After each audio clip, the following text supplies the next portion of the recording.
Hello everyone.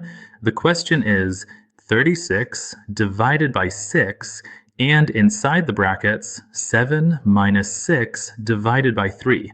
So first we'll solve the bracket, and even inside the bracket we'll start with the division. Divide first. And division means 6 divided by 3. That'll be 2. Then inside the bracket, 7 minus 2 is left, so 7 minus 2 is 5 inside the bracket. Now let's write this. 36 divided by 6, and inside the bracket, that's 5. Once again,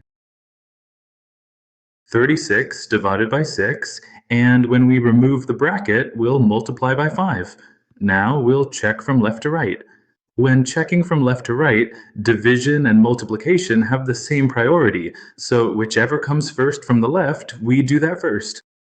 We'll give that the first priority. Since division comes first, division gets the first priority, and multiplication gets the second priority. Got it? 36 divided by 6 times 5. 6 into 36 goes 6 times, so that's 1. Now, 6 times 5 equals 30. This is the correct answer.